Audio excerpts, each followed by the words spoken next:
Hello दोस्तों, welcome back to our channel. तो जैसा कि हमने पिछले एपिसोड में देखा था, जहां एक तरफ मूवानिंग उस इल्यूजन फॉर्मेशन को डिस्ट्रॉय करने में कामयाब हो गई थी, तो वही दूसरी तरफ मिस यून ने भी अपने बच्चों को पकड़ लिया था और वो वहां पर अपने मास्टर को याद करते हुए जोर जोर से रोने लगी थी। जिसके बाद इसे नेक्स्ट एपिसोड की शुरुआत होती है और हमें बिल्कुल इसी जगह का सीन दिखाया जाता है जहाँ पर की मिस यून घायल होने की वजह से एक पत्थर से तेग लगा के बैठी हुई थी और उसका बच्चा उसे किसी तरह से दूर आकर उसको ही घूर घूर के देख रहा था। जिसके बाद हमें दिखाया जाता है कि वहाँ पर लुयांग और उसके साथी भी पहुंच जाते हैं, जहाँ लुयांग मिस यून को उस बच्चे के सामने देखकर तुरंत अपने स्वर को समन करते हुए मिस यून को खत्म करने के लिए चला गया था, पर तभी किंजियन उसके सामने आते हुए उसे आगे जाने से रोक देती है और उससे कहती है कि तुम्हें इसको मारने की जरूरत नहीं है, ये कुछ समय के बाद अपने आप ही मारी जाएगी, इसलिए तुम इसे शांति से मरने दो। वही दूसरी तरफ हम देखते हैं कि सुयन उस बेबी ची के पास आकर उसे संभालने लगी थी। जिसके बाद इधर से मिस यान किंजियन की आवाज सुनकर उसकी तरफ देखने लगी थी और उसे देखते हुए कह रही थी कि किंजियन, मुझे यहाँ पर बिल्कुल भी ये उम्मीद नहीं थी कि मैं अपने आखिरी समय में अपने रियल वर्ल्ड के किसी भी दोस्त से मिल पाऊंगी। मुझे आखिरी समय में तुमसे मिलकर काफी ज्यादा खुशी हुई। मिस यून की ये बात सुनकर किंजियन सवाल करते हुए उससे पूछती है कि उन जिशन तो पहले ही मारा जा चुका है, फिर तुम उसे ढूंढने में इतना ज्यादा मेहनत क्यों कर रही हो। इस पर मिस यून बताती है कि मास्टर अभी तक मरे रही है, मुझे अभी भी उनकी प्रेजेंस महसूस हो रही है जो कि वो इक्वाटर रिवर के उस पार से आ रही है। और ये कहकर वो बहुत ही ज्यादा सैड होते हुए कहती है, मास्टर ने मुझसे कहा था कि वो मुझसे फ्यूचर में दोबारा जरूर मिलेंगे, इसलिए ही मैं उनको ढूंढने में इतना ज्यादा मेहनत कर रही थी। मिस यून की ये बात सुनकर किंजियन उसको समझाते हुए कहती है, जो कुछ भी पास्ट में हो गया है उनको तुम बिल्कुल भी बदल नहीं सकती,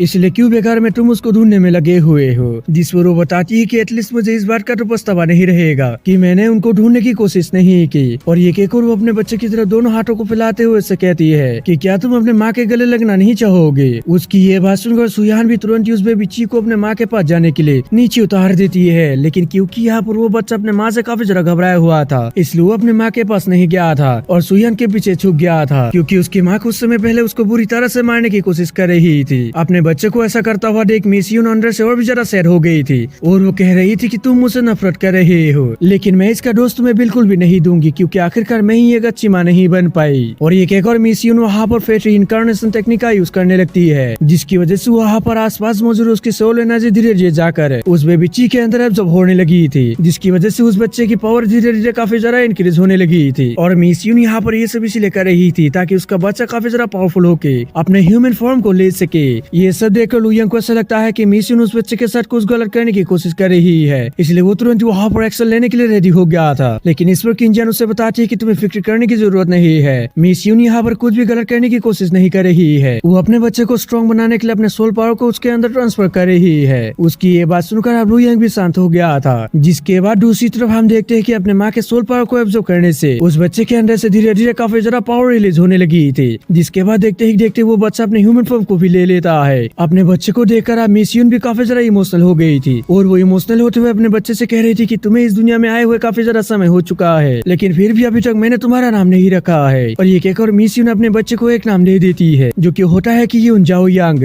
और अपने बच्चे को नाम देने के बाद मिस यून की बॉडी वहाँ से धीरे धीरे गायब होने लगी थी, जो देखकर अब उसका बच्चा भी काफी ज्यादा इमोशनल हो गया था और वो इमोशनल होते हुए अपने माँ को माँ कहकर बुला रहा था, जो सुनकर मिस यून के दिल को भी तसल्ली मिल गई थी, इसलिए वो यहाँ पर अपने मौत को खुशी खुशी स्वीकार कर लेती है। मिस यून की बॉडी पूरी तरह से डिस्ट्रॉय होने के बाद यहाँ पर उसका एक फेदर रह जाता है, जिसे उठाकर यून जाओ यांग बहुत ज्यादा इमोशनल हो गया था, इवन कि उसके आंखों में आंसू भी झलक रहे थे। लेकिन फिर भी वो अपने आंसू को पहुँचते हुए उन सभी से कहता है कि अब मैं आप सभी को इक्वाटर रिवर के उस पर ले चलूंगा और माँ के आखिरी इच्छा को भी पूरा करूंगा, और शायद से मुझे वो पर्सन भी वहाँ पर मिल जाए जिसे मेरी माँ न जाने कब से तलाश करने की कोशिश कर रही थी। जिसके बाद यहाँ से सीन शिफ्ट होकर मूवानी की तरफ आ जाता है, जहाँ वो एक जगह बैठकर कल्टीवेट कर रही थी, जिसकी वजह से हम देखते हैं कि उसकी सोल इस इल्यूजन कंट्रोल करने वाली जगह पर आ गई थी, जहाँ पर कि सभी के इल्यूजन्स मौजूद थे। अब मूवानी वहाँ पर लुयांग के इल्यूजन को देखती है, जिसे देखकर उसे मालूम चलता है कि सुयान उसके लिए बहुत ज्यादा खास है, और तभी वहाँ पर उसकी नजर हिंसा के इल्यूजन पर चली गई थी, जिसे देखकर वो भी थोड़ा सा हैरान हो गई थी, क्योंकि हिंसा 3 एम्परर्स में से किसी एक का डिसेंडेंट है जो कि अभी तक सर्वाइव कर रही है। जिसके बाद वो सुयान के इल्यूजन के अंदर देखती है, जहाँ उसको दिखाई देता है कि सुयान के हाथों में हेवनली एम्परर का स्वॉर्ड है, जिसे देखकर वो और भी ज्यादा हैरान हो गई थी। जिसके बाद वो उस इल्यूजन को बनाने वाले कोर प्लेटफॉर्म के ऊपर आ जाती है और फिर वहां रखी उस डिवाइन स्टोन की पावर को एक्टिवेट कर देती है, जिसकी वजह से हमें हेवनली एम्परर के द्वारा छोड़ा गया एक फ्लैशबैक दिखाया जाता है, जहाँ पर की काफी सारे लोग बहुत सारे स्टोन मॉन्स्टर से फाइट कर रहे थे। और तभी हमें वहाँ पर एक थंडर स्टोन मॉन्स्टर को दिखाया जाता है, जो कि अपने पावर्स का यूज करते हुए काफी सारे स्टोन्स को गैदर करके उन सभी लोगों के ऊपर थ्रो कर देता है, जिसकी वजह से वे सभी लोग उन पत्थरों के नीचे आते हुए दब कर मारे गए थे।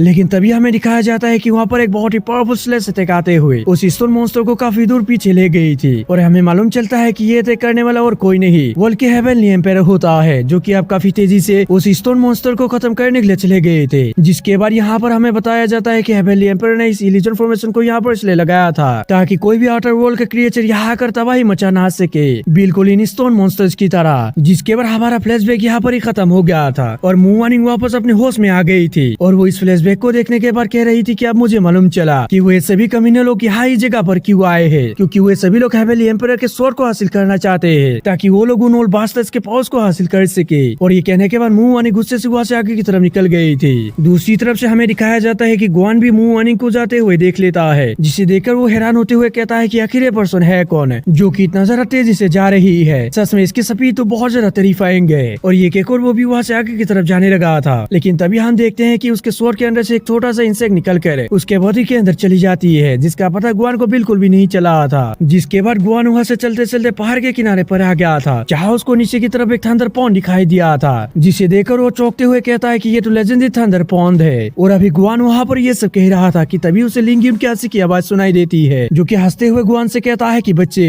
अब तुम्हारा ये बॉडी मेरा होगा। वहाँ पर अब लिंगियन की आवाज सुनकर गुआन भी हैरान हो गया था और वो हैरान होते हुए कहता है कि आखिर ये पॉसिबल कैसे हो सकता है, मैंने तो तुम्हें अपने इन्हीं हाथों से खत्म कर दिया था, फिर तुम दोबारा से कैसे आ सकते हो। गुआन की ये बात सुनकर लिंगियन हंसते हुए उससे कहता है बच्चे मैं 3 एम्परर्स के समय का एक पावरफुल बीइंग हूँ, जिसे कोई भी हेरा गरा नत्थु गरा खत्म नहीं कर सकता है, इसलिए अब चलो फटाफट तुम अपनी बॉडी को मेरे हवाले कर दो। और ये कहकर वो जोर जोर से हंसते हुए गुआन की बॉडी को कंट्रोल करने की कोशिश करने लग गया था, जिसकी वजह से वहाँ पर गुआन को काफी ज्यादा तकलीफ हो रही थी। इसलिए वो कह रहा था कि कमीने मेरे बॉडी से बाहर निकले। जिस पर तभी लिंगियन की स्पिरिट गुआन के बॉडी से बाहर आते हुए उससे कहता है कि लड़के आज मैं तुम्हारे सोल को पूरी तरह से क्रॉस करते हुए तुम्हारे बॉडी को अपने कब्जे में कर लूंगा। ओ लिंगियन की ये बात सुनकर गुआन भी अपने आप को किसी तरह से संभालते हुए उससे कहता है कमीने ऐसा तुम बिल्कुल भी नहीं कर पाओगे, आज या तो मैं जिंदा रहूंगा या फिर कोई भी नहीं रहेगा, लेकिन फिर भी अगर तुम मेरी बॉडी को हासिल करना चाहते हो तो फिर तुम्हें अपने नेक्स्ट लाइफ में आना होगा। और ये कहकर वो आगे उस थंडर पॉन्ड की तरफ धीरे धीरे बढ़ने लगा था, जो देखकर लिंगियन भी काफी ज्यादा घबरा गया था और वो घबराते हुए गुआन से कह रहा था कि बच्चे ऐसा बिल्कुल भी मत कर रहा। लेकिन इस पर हम देखते हैं कि गुआन उसकी बात बिल्कुल भी नहीं मानता है और वो उस पहाड़ के किनारे से उस थंडर पॉन्ड की ओर जंप लगा देता है। ये देखकर अब लिंगियन बहुत ज्यादा घबराते हुए कहता है अगर ये लड़का यहाँ पर मारा गया तो फिर इसके साथ साथ मैं भी यहाँ पर मारा जाऊंगा। और ये कहकर वो अपने पावर्स का यूज करते हुए एक स्पिरिचुअल ड्रैगन को समन करके गुआन को रोकने की कोशिश करता है, लेकिन वो इसमें नाकाम हो गया था और गुआन जाकर उस थंडर पॉन्ड के अंदर गिर गया था। उस थंडर पॉन्ड के अंदर गिरने के बाद हम देखते हैं कि गुआन की हालत बहुत ज्यादा खराब हो गई थी, जबकि दूसरी तरफ उसके बॉडी से लाइटनिंग निकल रही थी। और तभी हम देखते हैं कि वो छोटा सा इंसेक्ट है गुआन के बॉडी से बाहर निकल कर वहाँ से जाने की कोशिश करती है, मगर तभी गुआन अपने होश में आकर उस इंसेक्ट को पकड़ लेता है और खड़े होते हुए कहता है कि मेरी किस्मत सच में इस बार बहुत ज्यादा अच्छी थी, जिसकी वजह से मेरी जान बचने के साथ साथ मुझे थंडर लाइटनिंग बॉडी भी मिल गई। और ये कहकर वो लिंगियन से कहता है ओल्ड मैन तुम तो मेरी बॉडी पर कब्जा करने की सोच रहे थे, फिर अब भला तुम कहाँ जा रहे हो। अब गुआन की ये बात सुनकर लिंगियन बहुत ज्यादा घबरा जाता है और वो घबराते हुए उससे कहता है कि छोटे भाई प्लीज मेरी जान बख्श दो, अगर तुमने मेरी जान यहाँ पर बख्श दी फिर मैं तुम्हारे लिए सब कुछ करूंगा।